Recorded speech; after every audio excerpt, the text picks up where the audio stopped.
다행히 상승 흐름 보여주면서 마무리가 되었습니다. 지난 5일에 장중에 2380선까지도 육박했었던 코스피가 어제 하락하는 모습이 나타났고요. 오늘 장중 오전장에서도 하락세가 보여지기도 했습니다. 어떻게 보면 이 삼재라고 불릴 만큼 크게 보여지고 있는 세 가지 굵직한 이벤트를 앞두면서 시장에서는 조심스러운 발걸음 행보가 이어졌었는데요.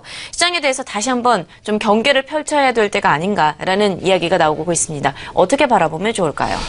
예, 전반적인 분위기는 더 이상 뜨거울 수 없을 정도로까지, 사실 뭐 그렇게 뜨거운 것은 아닙니다만은 최상의 현재 골디락스 강세장이 나오고 있다. 사실 뭐 불마켓이라고 합니다만은 아주 지수가 급등하는 그런 식으로 뜨거운 장세까지는 아니죠. 그럼에도 전체적으로 시장 상황은 지금쯤 이렇게 잘 나갈 때 경계를 해야 된다는 목소리가 곳곳에서 나오고 있습니다. 물론 우리 입장에서 봤을 때는 한참 더 가야 된다는 기대를 하고 있습니다만은 그렇다고 해서 현재 상황을 낙관적으로만 볼 수는 없다는 것이죠. 지금 현재 경계 내지 거품론을 주장하는 사람들이 바보는 아닙니다. 그 사람들은 다 똑똑한 석학들이거나 애들은 아주 명민한 시장 참가자들입니다. 자, 그 사람들이 얘기할 때에는 그만큼의 이유가 충분히 있기 때문에 하는 것이고, 따라서 우리도 그와 관련돼서 전반적인 시각은 긍정적으로 이른바 대세 상승이 진행되고 있다는 시각을 갖는다 하더라도 일각 그러한 한제 위험성도 어느 정도는 있다는 그런 정도의 경계 차원에서 그들의 시각을 참고할 필요가 있다는 건데요. 어제 저녁에는 이제 미국의 빌 그로스 채권왕이었다고 불려졌던 사람이죠. 현재 야누스 캐피털 펀드 매니저인데요. 자, 이 사람이 한마디 했습니다. 경고한 내용인데요. 이렇게 얘기를 했습니다. 2008년도 이후에 지금 현재 미국의 경제 상황, 금융시장 상황은 가장 취약하다 하는 얘기.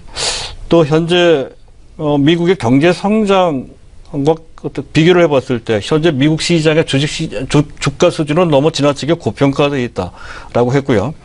또 현재 시장 분위기를 보면 상당히 위험한 고점인데도 불구하고 그 고점에서 저점에서 매수하는 것이 아니라 고점에서 매수하고 더 올라가기를 기대하는 행운을 바라고 있다. 이런 얘기를 했습니다. 사실 뭐 구체적인 내용을 발표한 지적한 것은 아니죠. 어쨌든 그런 지적을 하며 경고를 강력히 했고요. 하지만 이와 관련돼서는 그 전부터 이 사람은 계속 비슷한 그런 경계론을 피력한 바 있습니다. 특별한 것은 아닌 것 같고요. 그것과 관련된 여타 다른 비관론자 내지 경계론자의 목소리를 한번 참고를 해볼 필요가 있다는 건데요. 레리 핑크 현 블랙록 운영사 책임자죠. 근데 이 사람 자산 운영사 책임자, 이 사람은 역시 비슷합니다. 미국 경제가 약하고요. 트럼프 정책에 다소 믿음지 못하다 하는 얘기를 했습니다. 또 잘 알려진 뉴욕대 루비니 교수, 현재 원조, 비관론자 원조격에 있는 사람이죠. 이제 이 사람이 한때 낙관적으로 입장을 바꿨다가 최근 들어 다시 비관론을 피력하고 있는 그런 상태라는 건데요. 자, 이 사람이 현재 다른 것은 몰라도 테일 리스크, 발생할 확률은 작지만 한번 일어나면 크게 문제가 될 충격을 줄 수 있는 그런 리스크를 지적을 했습니다. 트럼프 정책을 지적을 했다는 것이죠. 또 재미있는 것은 북한 문제를 또 테일 리스크로 지적을 좀 한 것이 좀 있고요. 레리 서머스, 로렌스 레이 서머스, 이 사람은 그전 재무부 장관이었었죠. 또 이 사람은 좀 크게 지금 당장은 좋아 보이지만 초장기적 관점에서 봤을 때 세큘러 스태그네이션, 초장기 침체로 치닫고 있는 상태라고 지적을 하고 있고요. 그리고 가장 유명하고 가장 현재 공격적으로 현재 상황을 원색적으로 현재 지금 거품이 많이 껴있다라고 경고하는 사람은 마크 파보, 닥터 둠이라는 사람이죠. 이 사람은 한때 퍼펙트 스톰을 주장을 했고요. 지금도 마찬가지입니다. 현재 이 상태로 지속되다가는 조만간 적어도 자산 가치의 50%가 증발할 것이라고 강력히 경고를 하고 있습니다. 한 가지 그전 로버트 실러라고 하는 현재 예일대 교수, 가장 합리적이고 수치로 제공하는 경계론자인데요. 얼마 전 말씀드렸었죠. 강세론자로 전향을 했습니다. 여러 가지 이유가 있습니다만은, 그래서 이런 강세장이 앞으로도 수년간 적어도 1, 2년 이상 지속될 것이며, 그에 따라 미국 증시 기준 50% 정도 추가 상승할 수 있다라고 하는 시각으로 전향을 했다는 건데요. 그와 관련된 비관론에 대한 반론입니다. 최근 지수가 많이 올라왔다고는 하지만 다우지수 기준으로 봤을 때 그 기존 2년 동안의 상승폭은 20% 정도에 불과하다는 것이죠. 과거 버블이 끼었을 때 그 당시에 2년 정도의 기간 동안에 올라가는 수준은 적어도 50% 내지 많게는 100%씩 올라갔던 것에 비해서는 상당히 얌전하게 올라간 그런 폭이다 하는 그런 지적이고요. 또 한 가지는 지금 현재 글로벌 경제, 특히 미국을 중심으로 해서 경제 순환 단계가 한 선순환 단계로 진입을 했다는 것이죠. 더 나아가서 그것이 미국 경제뿐만 아니라 글로벌 전체 경제로 확산, 전이되는 그 모습이 상당히 건강하게 진행되고 있다는 것이고요. 또 한 가지 과거 전통 제조업, 전통 산업뿐만이 아니고 성장 산업이라고 또 현재 전 세계 증시를 이끌고 있는 테마 4차 산업혁명입니다. 거기에 해당되는 애플이나 또는 구글 같은 이런 업체들을 보면 막연히 성장성만을 강조하지 않죠.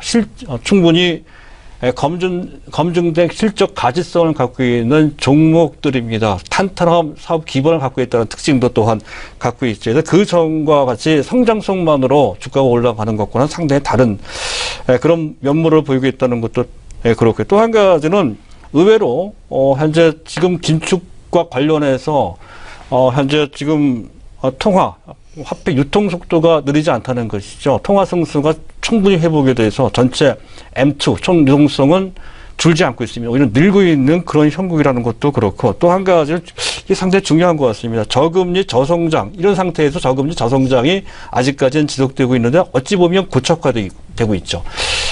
저금리 저성장이 고착화된다면 과거의 잣대로 봤던 이른바 적정 PER 개념도 바뀌어야 된다는 겁니다. 과거에 10배로 봤지만 지금 이런 정도 저금리 저성장이라면 20배 내지 30배 봐도 된다는 얘기가 됩니다. 이런 관점에서 지금 현재 PER 수준은 그 전에 비해서 그렇게까지 나쁘지 않다. PBR도 마찬가지라는 것이죠. 그런 관점으로 본다면 현재 상황은 과거에 비해서 분명 고평가되어 있긴 하지만 현재 상황으로 봤을 때 아직은 고평가가 아니라는 얘기도 충분히 설득력 있다는 것을 알 수가 있고요.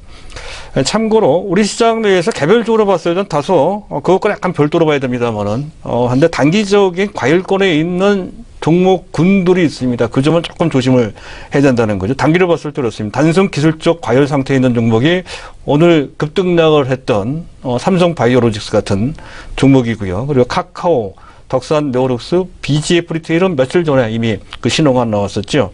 그리고 밸류가 너무 높고 또 어느 정도 봤을 때 인위적인 어떤 시세 흐름까지 느껴지는 그런 종목군들이 있습니다. 현재 지금 티웨이홀딩스, 제주항공, 호텔신라, 또 KMW, 미래컴퍼니, 한솔넥스지, 또 코미팜 같은 종목들입니다. 현재 그 밸류가 상당히 높죠. 또 일반 개인들이 집사를 쫓아가기 어려운 상태라고 판단이 됩니다. 또 현재 고밸류이면서 또 시장 인기 시세를 영위하는 종목군들이 있습니다. 가장 대표적인 종목이 영진약품 같은 케이스죠. 영진약품, 바이로메드, 코롱 생명과학 같은 종목들입니다. 이들 종목들이 아무리 인기가 있고 시세가 더 분출이 된다 하더라도 지금 이 상태에서 들어가기는 상당한 기술적 또 현재 시세 전체 흐름상으로 봤을 때 그 맥락상 좀 어려운 상태라는 점을 감안하실 필요가 있겠습니다. 네, 이렇게 해서 시장의 흐름에 대해서 좀 살펴봤습니다. 한 부분이